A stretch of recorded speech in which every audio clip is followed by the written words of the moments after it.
28শে October 2023 সালে বিএনপির মহাসমাবেশ ছিল। এই বিএনপির মহাসমাবেশকে পণ্ড করা হয় এবং বিএনপির মহাসমাবেশকে পণ্ড করার পরে এই মহাসমাবেশকে কেন্দ্র করে ওই সময় রমনা থানাধীন রাস্তায় ঘাটে আগুন মিছিলে পণ্ড করে রাস্তায় আগুন দেওয়া হয় এবং ওই সকল ঘটনাকে কেন্দ্র করে বিএনপির শীর্ষ পর্যায়ের নেতৃবৃন্দ, বিএনপির মহাসচিব মির্জা ফখরুল ইসলাম আলমগীর, স্ট্যান্ডিং কমিটির সদস্য মির্জা আব্বাস, বিএনপির যুগ্ম মহাসচিব হাবিব নবী খান সোহেল, ভাইস প্রেসিডেন্ট বরকতুল্লাহ বুলু সহ 55 জনের নামে এজাহার নামীয় আসামি করে মামলাটি দায়ের করা হয় এবং ওই মামলায় 11 জনকে সন্দেহভাজন আসামি হিসাবে পরবর্তীতে গ্রেপ্তার করা হয়।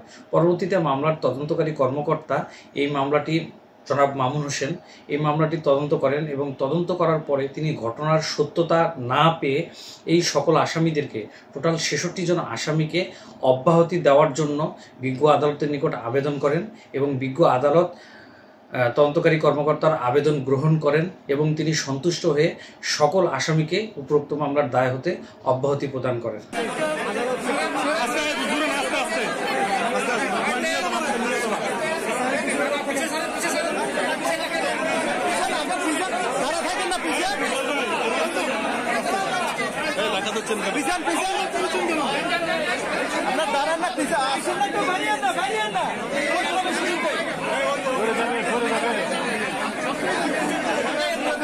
নীতি আদর্শের বিকল্প নাই, ভয় নেই স্যার, ভয় নাই, নীতি আদর্শের বিকল্প নাই।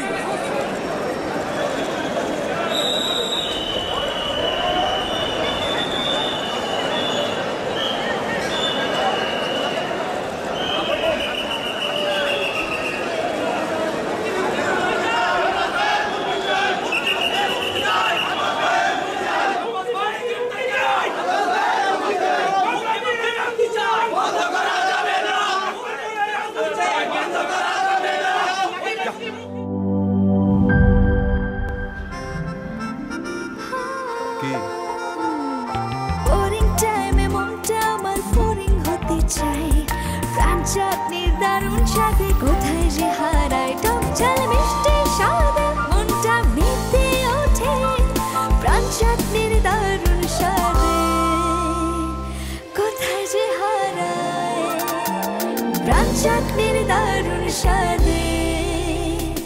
প্রাণ চাটনি, স্বাদের জাদু।